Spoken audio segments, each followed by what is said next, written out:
Hello बच्चों, विजय education hub में आपका स्वागत है। आज के इस वीडियो में हम लोग देखेंगे 12वीं फिजिक्स के असाइनमेंट के कुछ प्रश्नों के बारे में। तो आइए हम लोग आज का वीडियो स्टार्ट करते हैं। इसमें पहला प्रश्न है हमारा, उस भौतिक राशि का नाम लिखिए जिसका मात्रक न्यूटन प्रति कूलम है। बताइए यह सदिश राशि है या अदिश राशि है। जैसा कि हमको पहले से पता है कि वह भौतिक राशि जिसका मात्रक न्यूटन प्रति कूलम है वह विद्युत क्षेत्र की तीव्रता होती है, या न्यूटन प्रति कूलम जो है वो विद्युत क्षेत्र की तीव्रता का मात्रक है। विद्युत क्षेत्र की तीव्रता का मात्रक न्यूटन प्रति कूलम है और यह एक सदिश राशि है। इसे हम वेक्टर ई की सहायता से भी क्या करते हैं, प्रदर्शित करते हैं। इसी में हमारा दूसरा प्रश्न है, एक भौतिक राशि का मात्रक फैराड है तथा इसका परिभाषा और विमीय सूत्र लिखिए। तो जैसा कि हमको पहले से पता है कि फैराड जो है वो किसी चालक के विद्युत धारिता का मात्रक है और इसकी परिभाषा जो है वो इस प्रकार से होती है कि किसी चालक की विद्युत धारिता आवेश के उस आंशिक मान के बराबर होती है जो उसके विभव में इकाई की वृद्धि कर दे। ये हमारा उस भौतिक राशि की परिभाषा है जिसका मात्रक क्या है, फैराड है। और वह भौतिक राशि कौन सी है, तो चालक की विद्युत धारिता। चालक की विद्युत धारिता को हम C से प्रदर्शित करते हैं और C is equal to Q by V होता है, जहां पर Q जो है वो आवेश है और V जो है वो क्या है, विभव है। तो इस प्रकार से हमारे असाइनमेंट में जो पहले प्रश्न के दो सब प्रश्न हैं उनका जो आंसर है वो हमने यहाँ पर देखा हुआ है। आइए अब हम एक और प्रश्न पर विचार करते हैं। हमारा जो अगला प्रश्न है वो है कि एक समांतर पट संधारित्र के प्लेटों के बीच वायु होने पर धारिता जो है वो 10 माइक्रोफैराड प्राप्त होती है। यदि इन प्लेटों के बीच की दूरी आधी कर दी जाए तथा उनके मध्य के बराबर 5 पराविद्युतांक का माध्यम भर दिया जाए तो धारिता कम होगी या घटेगी या बढ़ेगी, और यदि बढ़ेगी तो कितना बढ़ेगी। ये हमारा एक दूसरा प्रश्न है। आइए इस प्रश्न को हम लोग हल करते हैं कि ये प्रश्न किस प्रकार से हल होगा। इस प्रश्न को हल करने के लिए सबसे पहले लिख देते हैं कि हमको क्या दिया हुआ है। तो हम ये मान लेते हैं कि संधारित्र के प्लेटों का क्षेत्रफल A है तथा संधारित्र के दोनों प्लेटों के बीच की दूरी, मान लीजिए संधारित्र के दो प्लेट हैं, इन प्लेटों का क्षेत्रफल A है और इनके बीच की दूरी जो है वो क्या है, D है। अब इन प्लेटों के बीच में वायु का माध्यम होने पर उनकी धारिता जो है वो दिया गया है C बराबर 10 माइक्रोफैराड।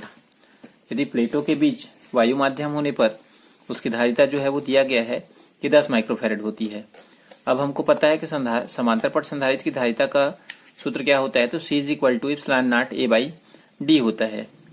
अब यहाँ पर हमको पता है कि वायु या निर्वात के लिए E0 का मान जो है, E जो है वो यहाँ पर निरपेक्ष विद्युतशीलता है। निरपेक्ष विद्युतशीलता E0 का मान जो है वो एब्सोल्यूट परमेबिलिटी भी कहते हैं इसको। E0 का मान जो है यहाँ पर 1 होता है। तो इस प्रकार से हमारा जो समीकरण है उसका जो हिस्सा जो है वो यह इस प्रकार से हो जाता है, C is equal to A by D।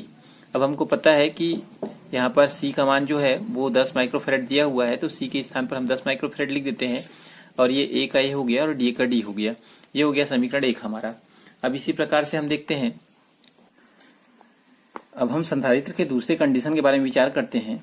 तो दूसरे कंडीशन के बारे में विचार करने के लिए हमने ये माना कि पहले संधारित्र के प्लेटों के बीच की दूरी कितनी थी, D थी। तो दूसरे संधारित्र के प्लेटों के बीच की दूरी जो है वो उससे आधी हो जाएगी, अर्थात D बाई 2 हो जाएगी। तो दूसरे संधारित्र के प्लेटों के बीच की दूरी जो है वो D डैश माना गया है, जिसका मान जो है क्या हो जाएगा, D बाई 2 हो जाएगा।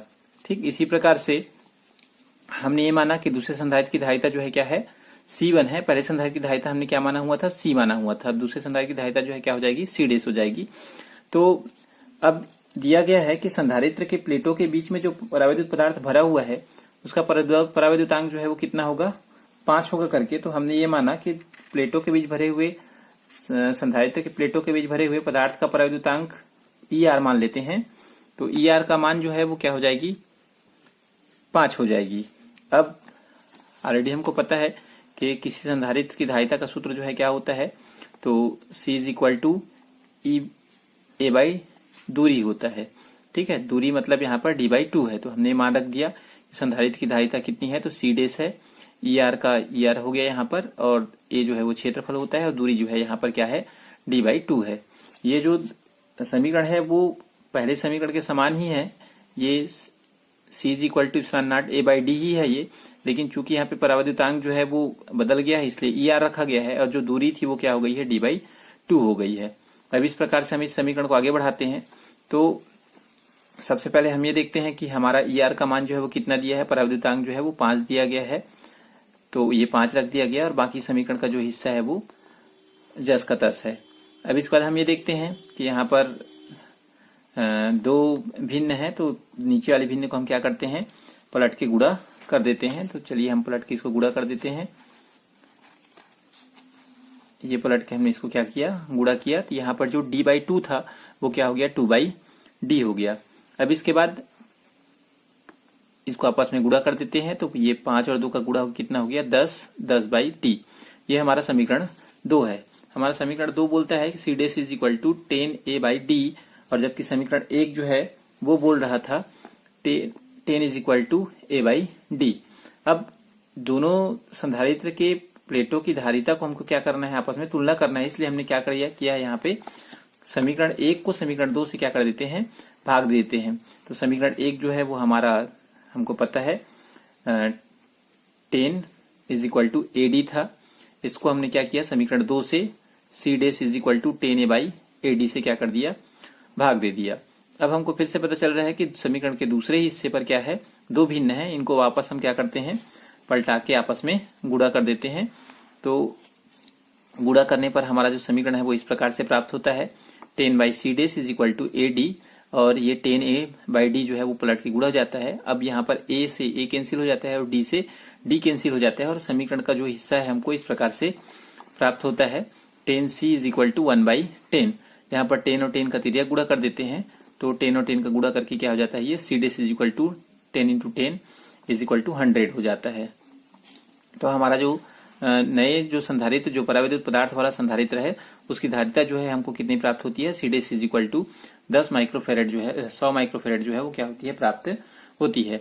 अब प्रश्न पूछा गया था हमसे कि पराविद्युत पदार्थ वाले संधारित्र की धारिता घटेगी या बढ़ेगी करके, तो हमको पता चला कि हमारे पराविद्युत पदार्थ वाले संधारित्र की जो धारिता है वो क्या हो जाएगी, बढ़ जाएगी। अब फिर वो पूछा था कि कितनी बढ़ेगी करके, तो इसके लिए हम बताते हैं, उनको लिख देते हैं कि पराविद्युत पदार्थ वाले संधारित्र की धारिता बढ़ जाएगी, और धारिता में वृद्धि C डैश माइनस C।